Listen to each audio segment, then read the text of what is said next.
Hello, everyone, and welcome back to the STEAM Forward podcast. As always, I'm your host, Savannah, and today our guest is Cameron Cooper. Cameron is a longtime friend of Pastor Linda and Pastor David. He has his master's in architecture. He is an artist as well as a designer. Please help me welcome Cameron Cooper. Thank you. How you doing? Good. I'm really happy to be here. Good. So you're down in Miami, but you don't live here. How are you enjoying the heat? It's hot. Yeah. Yeah, I think, it's one thing when you grow up in the heat and you go somewhere else where now I currently live in North Carolina, so I actually get to experience seasons. Right. And so you come back here and it's like, okay, yeah, it's real deal heat. Yeah, because you grew up here, right? Yeah, born and raised in the county of Dade. Yeah, so, but it's still different and still too hot for you when you come.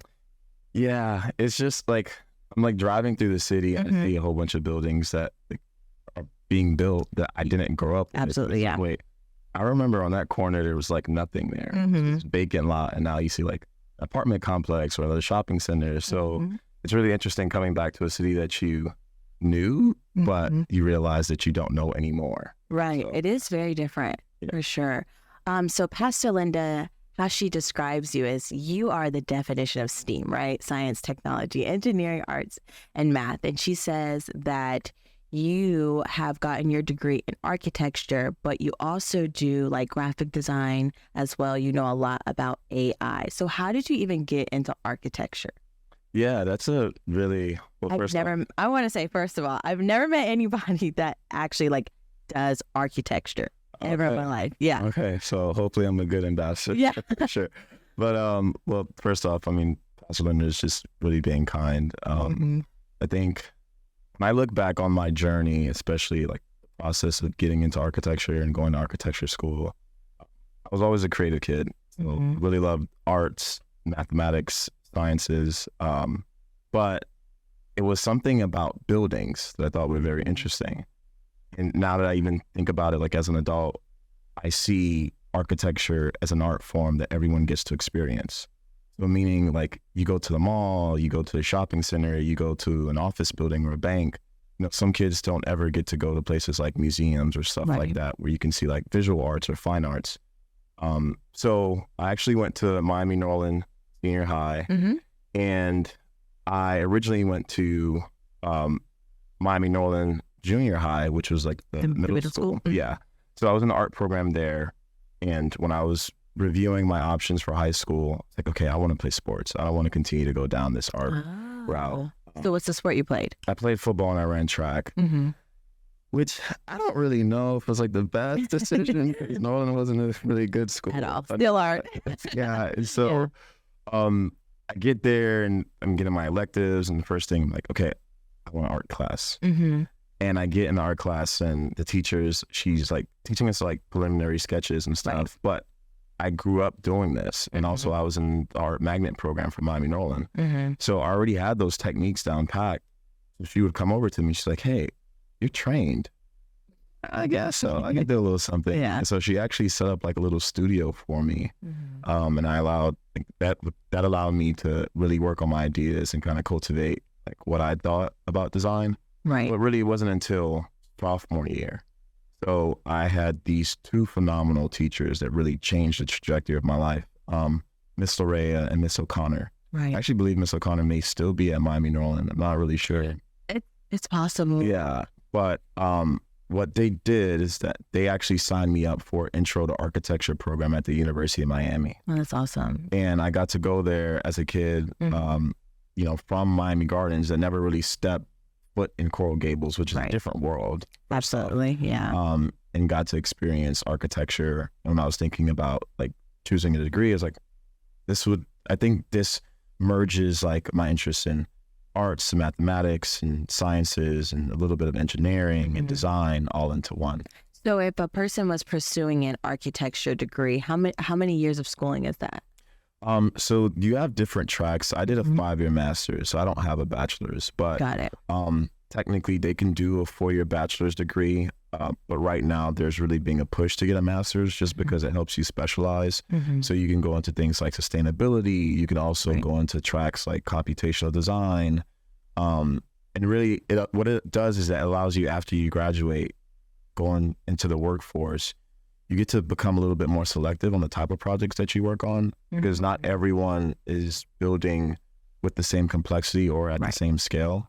Right. So I would say those are the two routes, but I went the master's route just because I thought it would do better for me than just getting a bachelor's. So this is just like a me question. Is architecture only buildings, or is it comprised of other things?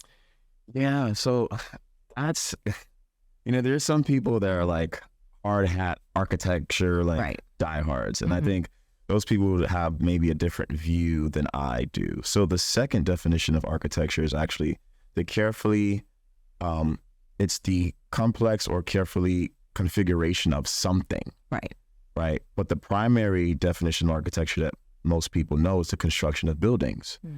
So the truth is, even when you look at the job kind of climate today in the career fields, you can be a data architect, you can be an architect of sciences. And so really the definition of an architect is about somebody that's piecing things together, right? But in the traditional sense of architecture, it does have to do with buildings and construction and working with engineers, and also thinking about design, thinking about user experience. So it's one of these interesting fields that allows you to embrace different components of how the world works versus kind of separate it. So what would be the difference between an architect and an engineer?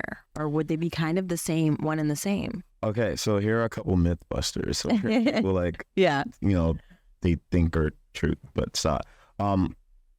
You don't have to be good at math to be an architect. Right. Okay. Especially in this day and age. And that's really, came about around like 19th century, because the engineer and the architect were kind of the same person. If you were going like ancient history and look at somebody like Leonardo da Vinci, right, who was doing all these incredible works, he also had to engineer it. So there's a kind of rigorous course of mathematics. Nowadays, the architect is really the designer of the space. If we were thinking about an orchestra, you can reflect on the architect of being maybe like the conductor, right? Where you have all these different pieces of working with engineers and working with lighting and working with consultants, and you're all trying to guide them together to this vision that you have, versus the engineer thinks about it more from the technical side of it, where, if you're thinking about a structural engineer, they're seeing your designs and they're like, okay, how can this thing stand? Like, what are the loads? What are the weights? What are the calculations that we need for this thing to actually be safe for people to go into an experience? So now that makes sense to me, that you're an architect because you're a creative, and it's more about being creative. Yes, it is very much more about being creative. I think there are creative engineers for sure. And salute to engineers, because you can push creativity only so far. Right. You need an engineer's mind and skill set to actually make what you're trying to create into reality. Right. But I would say that architects tend to be a little bit more creative. Which is not true for all architects, but I think when you look at the curriculum, especially from the university base, I like to describe architecture school as design school, because depending on where you go in your curriculum, you can be designing shoes or furniture or a house, or thinking about cities, or even getting into game development. So there's really a wide range of like skill sets and kind of avenues that you can go when you choose architecture versus something like engineering. Okay, so you said you were in art class. So when did you take your art from paper and pen to like digital, right? Because you do digital art as well. Yeah. So I remember I got like one of my like first computers, and it was like this big chunky thing. Nowadays, like kids don't even understand. It's like we've really leveled up from like battery life and the size. And it's actually here at Trinity where I unfortunately got in a car accident at the time, and I was on bed rest. I remember like always like sketching and drawing logos and drawing designs. And so like something came to mind. I was like, you know what? It would be really cool to digitize this. Yeah. Like I see like the Target logo, I see the Nike logo, and they have it on shirts and all that stuff. So it was really my curiosity of like graphic design that made me start using like programs like Illustrator and taking my sketch and then tracing over it. And it's like, oh, wow, I can now make this thing like into a digital art piece that I can put on a screen, or I can also get it printed on a shirt or a jacket. So that really opened up my world to like the digital component, how you can do like so many things with it, which was really, really cool. And so when you started, was it user friendly? Like if somebody was watching, I was like, okay, well, I want to get my feet wet. Would they be able to do it? I think nowadays, yes. Yeah, there are a lot of programs that like, especially with the big push on UX and UI, user experience, like people have, the learning curve has become a lot like shorter. Right. You know, where I remember getting into like Illustrator, and it was like, wait, what command do I choose to do this line? And you have so many different options. But I think nowadays there are a lot of like computer programs that are easier to learn and also free, which is really awesome when it comes to like open source and people not having to like spend a whole bunch of money, especially if you're a kid and you want to get into design. You know, you can have an idea, sketch it, and create it. And that's the world that we're living in right now, which is really cool. Yeah, it is. And speaking of that, so now we talked about the digital art. So now Pastor Linda says that you use AI with your architecture. How do you do that? Yeah, so that's been really fun to tap into because I like to view myself like in an alternative world as like a computer scientist. You know, I'm not necessarily one, but AI for sure has been this powerful tool for designers, and it really comes down to the process of iteration. Design can be messy, right? Like you have an idea and then you realize that you have hundreds of ideas, right? And it's this whole process of trying to narrow like what your idea is, and then also really the connection and an emotional aspect of design. When you're designing for someone, you're thinking about their experience, and if you're creating something with the quality that would be appropriate to serve them for whatever their needs are. Versus art is more or less like kind of an expression, and architecture is this balance of the two. And so how I've been really using AI is to kind of investigate my process. So instead of me having to hand sketch, you know, hundreds of layouts or buildings as far as a conceptual space, or even things when it comes to like facade systems, like the face of a building, how you can do these different like tectonic expressions through materials or glass. I can literally use something like Midjourney to type in a prompt and get really like a lot of my ideas through AI in a much faster way, instead of me having to manually do them. So, and do you think that's like the future of architecture?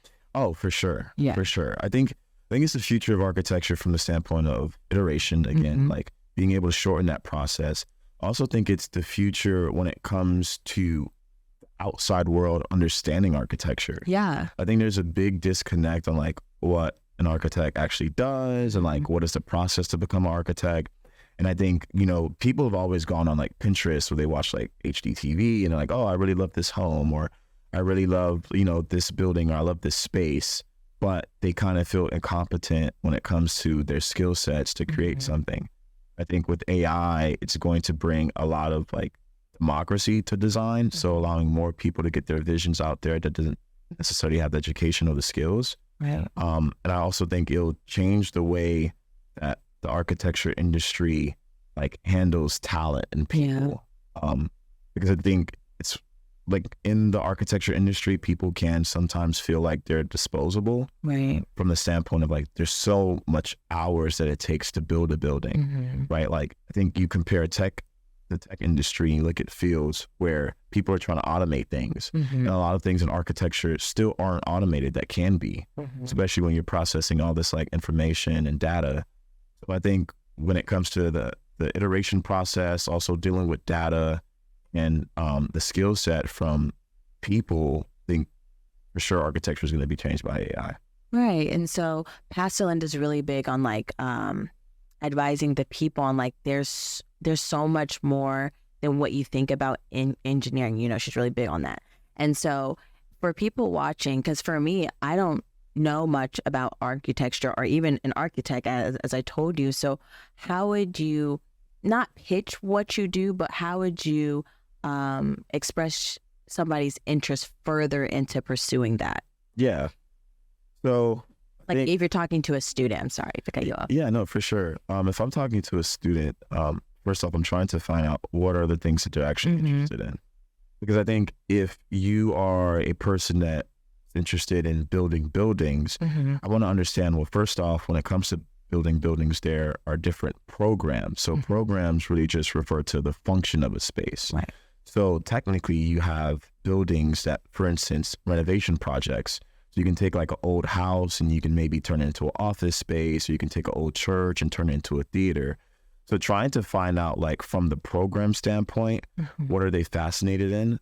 Because when it comes to the program of the building, it usually has to deal with the scale as well. And that affects like the complexity. So to build, like, let's say a museum, right? That's really, really complex. And it's also public space. It's public domain.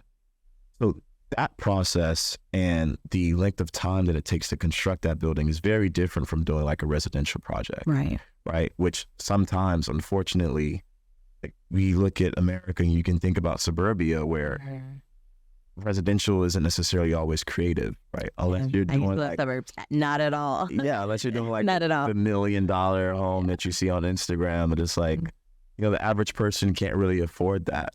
I think you have interesting things like sustainability being pushed more in architecture, also affordable housing. So I would find that out. And then from there, I would explain to the student the difference between something being architecture versus architectural. It's like, okay, what does that mean? So like, when you think about architecture, you can think about structures that humans inhabit, right? So buildings that we go into. But when you refer to something being architectural, you're thinking about form and style and expression. So for instance, I can design a shoe to be architectural, right? In its reference of its form and maybe some of the tectonics and the feel of it. I can even use like an architectural movement or, you know, a period of time, let's say like the brutalist movement in architecture, use that to inspire a clothing line versus architecture really being the process of constructing and building a space. Right.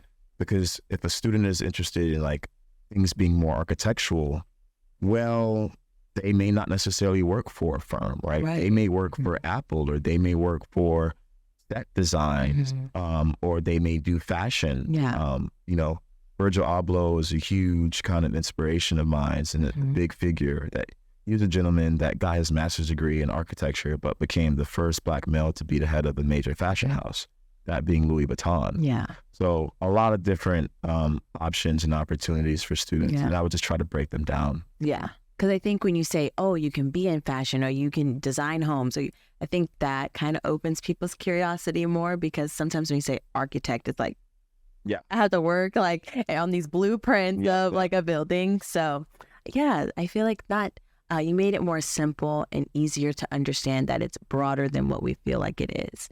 And also, speaking of Virgil Abloh, aren't you trying to pursue fashion, is what I heard? So, my oldest sister, she is a fashion designer by trade. That's what she was trained in. Very talented. Yes, very, very talented. I remember growing up around her and seeing like sketches and fabrics and garments, and she was designing my other sister's prom dress. I was like, oh, this is really cool. But she still does do that. And she still does, and it's really, really cool stuff that she's able to do. And so for me, again, the thing is with architecture in the professional sense of like firms, you're really just constructing buildings. And with my art background and my interest in, you know, design as a whole, I didn't necessarily feel like I was tapping into my full capabilities. And when I look at like the fashion industry, I think they've done a better job when it comes to innovation. So the fashion industry have taken on NFTs. Taking on things like blockchain, taking on like VR and AR. And they've also been pulling from these different design disciplines, that being architecture. So you think about like a fashion show and the set design that goes into it and the lighting design. And then you think about like the lookbooks for the launch of a campaign. and just this curiosity of form, right? Mm-hmm. There's a difference between designing a form that's going to be constructed with steel and concrete and aluminum and glass versus designing something that's going to be, constructed with cotton that you're going to wear, that, you're actually going to embrace.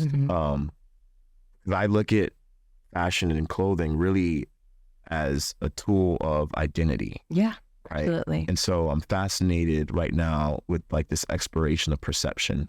How do we perceive the world, and how do things like fashion and architecture and art help us navigate our identities in this life experience? Right. And so you are a professor. So is that kind of like your mantra, like when you're teaching? Yeah, it is. It is. Actually, to my students, I have this thing where it's like, EOC, which is exploration of convergence, and then EOP, exploration of perception, and then EOI, which is exploration of imagination. So really just to explore and to see how you can take your experiences, how you view the world, and put it out into the world, because I think we need that. Yeah, that's awesome. And so why did you become a professor? So when I was relocating to North Carolina, actually, like, funny story. So I took a road trip like by myself to drive up to North Carolina to camp. Now, mind you, being a city kid from Miami, like camping, you don't know what that is. Like tent camping? Yes, like tent camping, like fire, s'mores. Been there, done that, yeah, but I never did that. So, I'm in my 20s and graduated architecture school, was working at a couple firms. And I'm like, man, this would be a really, really cool adventure. And by the way, I mean, like, I've never really seen mountains. The only mountains that I know of in Miami are like speed bumps, right? Like, yeah, we don't have any. Yeah, we don't have anything like that's the elevation change, like going over a speed bump. It's like, yeah. So while I was there, I remember actually going to the Hunt Library, which is at North Carolina State University. It's like this spaceship that landed. Like, the building is so crazy. I remember walking to it and I was like, wow, this is amazing. Like, this is the power of architecture. This is also the power of universities. Yeah. To be a place of imagination and exploration and inspiration. And so, really began to have conversations with the College of Design, because North Carolina State University has a College of Design, which is really, really cool. Because within the Triangle area, which is Raleigh, Chapel Hill, and Durham, it's called the Research Triangle. NC State, it's the only university with the College of Design. And so began having conversations with a gentleman named Derek Ham, who's the head of the MadTech department, so Media Arts, Design, and Technology. He's an incredible mentor and friend of mine, in which saw my architecture portfolio, was very interested in how I saw the world and the things that I was doing. And I went ahead and sent the application to go ahead and teach in MadTech department, and been there now, taught a couple courses, just finished up the summer camp that we have for the College of Design to get high schoolers and middle schoolers exposed to the different disciplines in design. That's awesome.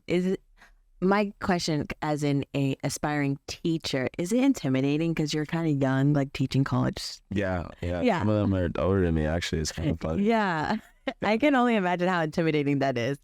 Yeah. Okay. Well, thank you so much for this riveting conversation. And how we like to end our podcast is with the word of the day. And so our quote of the day, I remember us talking. So what do you have for us, Cameron? Yeah. I think the word that comes to mind is legacy. And I think the reason why I chose that word is because it's really important as a young person to think about your future and what you're trying to leave behind on this planet.